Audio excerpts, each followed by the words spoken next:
Merci de faire confiance au journal de la ville, mesdames et messieurs. Voici le sommaire.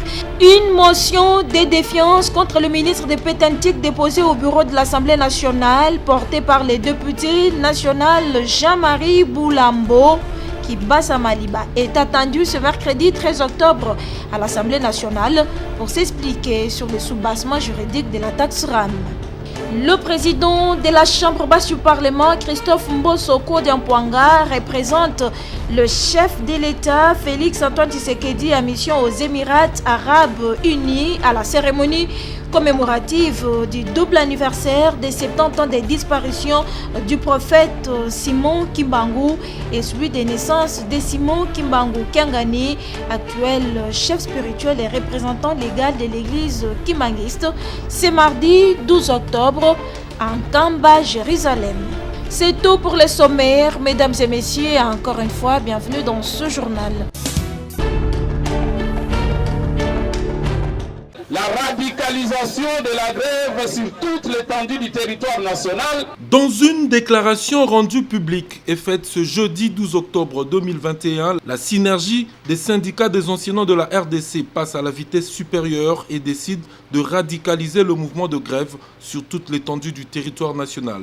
Sur mandat des enseignants, décide la radicalisation de la grève sur toute l'étendue du territoire national et reste ouverte au dialogue sincère et responsable pour le dénouement de la crise.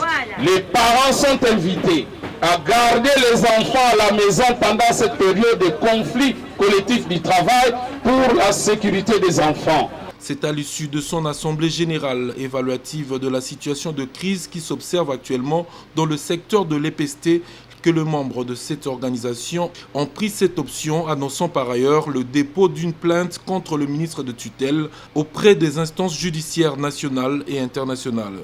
La synergie des syndicats des enseignants de la République démocratique du Congo se mobilise pour porter plainte contre les ministres de l'EPST aux instances nationales et internationales pour violation flagrante des droits fondamentaux des enseignants consécutive à la décision de désactivation des enseignants respectueux du mot d'ordre de grève.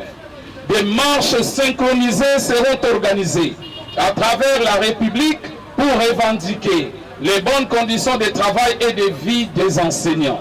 En sus, la synergie qui se dit toujours ouverte au dialogue avec le gouvernement congolais, son employeur, rappelle les différentes revendications jusque-là rangées dans les tiroirs et restées lettres mortes dans le paiement du barème salarial de Mboudi, le paiement des enseignants nouvelles unités, la suppression de zones salariales ainsi que la suspension de la décision de désactivation d'écoles et des enseignants.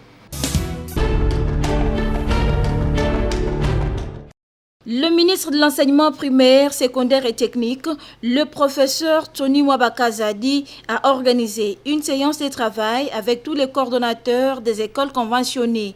Une réunion qui intervient une semaine après la rentrée scolaire. Il était question de faire l'évaluation de la situation qui prévaut actuellement dans ces sous-secteurs, situation liée à la grève de certains enseignants dans quelques écoles publiques.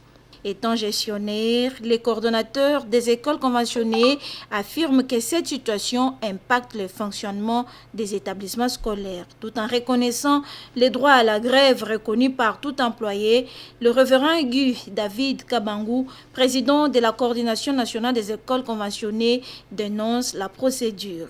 Nous avons toujours des réunions chaque mois avec son Excellence où nous évaluons la situation de partenariat éducatif. Mais curieusement, aujourd'hui, c'est depuis la rentrée scolaire, le ministre était en voyage à l'intérieur du pays. Se passe quelque chose, soi-disant grève sur le terrain avec les syndicalistes. Nous sommes des gestionnaires, nous ne sommes pas syndicalistes. Nous gérons les enseignants. Et lorsque nous constatons que les syndicalistes demandent aux enseignants de ne pas enseigner, nous rentrons devant le pouvoir organisateur pour savoir de quoi il s'agit. Tout en rappelant que la grève se passe au lieu du travail, il a par ailleurs annoncé la reprise des négociations entre les gouvernements et les banques syndicales. La grève se passe au lieu de travail. Il faudrait qu'on voit les enseignants sur le lieu du travail, même s'ils grèvent, mais c'est leur droit. Mais que ça se passe selon la loi qui régit bien sûr le syndicalisme. Mais à notre surprise, nous avons appris que le ministre a déjà signé depuis vendredi le retour à des discussions, c'est-à-dire avec le banc syndical. Donc le banc syndical doit observer cette grève-là, doit la mettre d'abord en éveil pour discuter, rentrer à la table de négociation. Et c'est au cas où le gouvernement n'arrivait pas à répondre, au cas où il n'y a pas entente entre le banc syndical et le gouvernement, alors il peut lancer un mot d'ordre. Pour le révérend Guy David Kabangou, le banc syndical doit mettre cette grève en éveil pour discuter avec le gouvernement.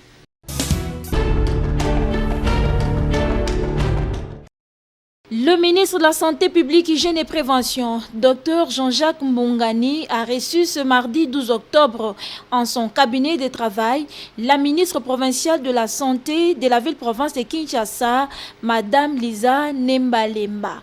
La résurgence de l'épidémie de la rougeole dans la capitale a été au centre de l'entretien entre les deux ministres.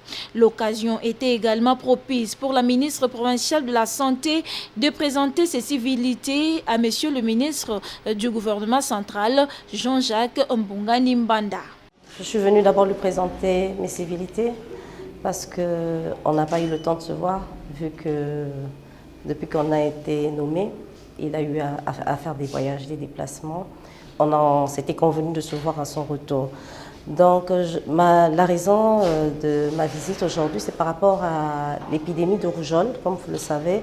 Il y a une épidémie qui a touché 4 zones de santé au niveau de la ville de Kinshasa et il y a quelques cas quand même qui ont augmenté. Donc je suis venue voir le ministre national pour avoir son appui parce qu'il faudrait quand même voir une riposte sur toute l'étendue de la ville de Kinshasa. Donc, et bénéficier quand même de son accompagnement. Lui, c'est le ministre national. Donc, voilà.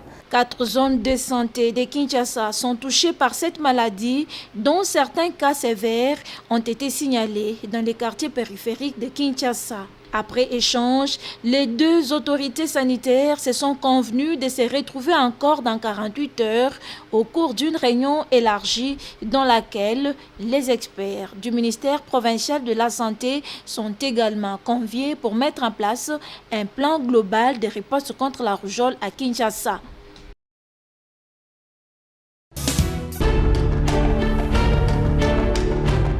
Portant la voix de la République démocratique du Congo, son pays, au commissariat de l'Organisation des Nations Unies pour les réfugiés dans le cadre de sa 72e session tenue à Genève, le vice-premier ministre en charge de l'intérieur, sécurité, décentralisation, affaires coutumières, Daniel Asselo, a apporté sa contribution sur la situation des réfugiés dans la sous-région des Grands Lacs. Cette contribution a été d'une portée très importante. On sait que le haut-commissaire des Nations Unies revenir sur nos propos régulièrement s'agissant de l'importance de redynamiser les tripartites engagés par les pays de la sous-région. Pour ce qui est de la situation des réfugiés congolais se trouvant dans les pays voisins, le VPM de l'intérieur a fait savoir que la paix règne en RDC et le pays était prêt à accueillir ces réfugiés. Nos compatriotes respectifs qui se retrouvent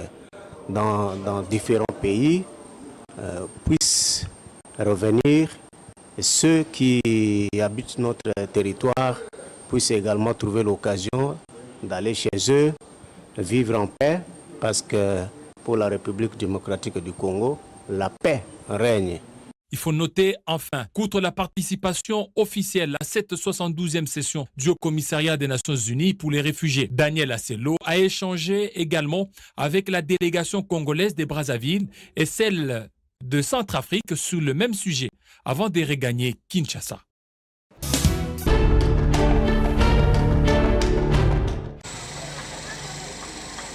Remise et reprise le lundi 11 octobre entre les chefs du bureau sortant et entrant du quartier d'Oumi au plateau des Bateke dans la commune de Maluku. Cérémonie qui a connu la participation de plusieurs personnalités politico-administratives de cette municipalité, mais également la population venue de tout le coin pour dire au revoir à leur bien-aimé chef du quartier Abraham Finzono qui, selon elle, pendant son règne dans ces quartiers n'a fait que du bon boulot. Résultat, on ne compte plus de Kuluna dans ces coins et pour l'opération Kinbopeto, Doumi a fait un bilan vivement positif, ce grâce à son fils du terroir, Abraham Finzono. Au sortir, le chef du bureau sortant s'est dit très satisfait de cette cérémonie. D'abord, je remercie la population pour m'avoir tenu compagnie pendant tous ces 8 ans que j'ai pu gérer les quartiers Doumi. Et je remercie aussi les bourgmestres de la commune de Maluku pour m'avoir encore donné une deuxième chance d'aller gérer un autre quartier. Donc, je remercie la population de Doumi. Ils m'avaient tenu compagnie.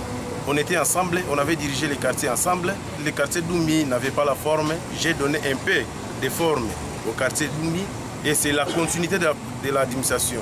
C'est les services de l'État. Je n'ai pas de limite de travailler dans notre pays. Je vais aller travailler dans notre quartier.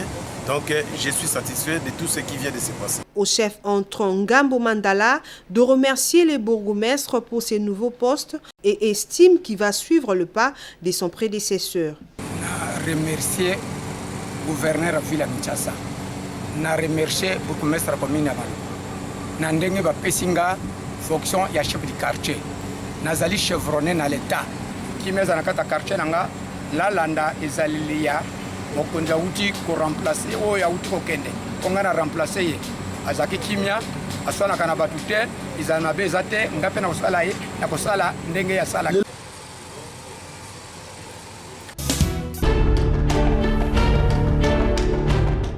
Les habitants de la commune de Mongafula, quartier CPA Mouchi, Amboudi, se sont réveillés sur le choc ce lundi 11 octobre avec la mort d'un jeune homme du quartier âgé d'une trentaine d'années, chauffeur de son état, répondant au nom de Paul, jeté devant une parcelle qu'elle a l'habitude de fréquenter avec ses amis. Selon les informations recueillies, Paul est décédé de la drogue dite bombée qu'il avait consommée. Alertés, les agents de l'ordre et de la Croix-Rouge sont descendus sur les lieux pour se rendre compte de sa mort. Bon, nape nazaki na ndako babengi ngai bayebisi ngai aza moko ya bamontare na biso babengi ngai ke akufi na avenue Lambi nde na ye. Mais par rapport à ndenge bakwa rouge basali makambo na bango bapesi biso ke babetaki nde ya kobeta nde abomi bato yango babomi batiki lupango nyonso vide bakani bakadena na baporte na bango. Bango bamibale bamelaka babombe awa biso mpe tolamuki tomoni kaka na lupango bavandaka bakangi baporte bakimi donc toyebi te eza bombe mpo bango bamela pena babombe makasi akufi akei donc soki eza bombe nde bomi ye boye donc bajeune oyo baomela yango batika. La drogue bombée tue aux jeunes gens de tirer la leçon et de prendre conscience.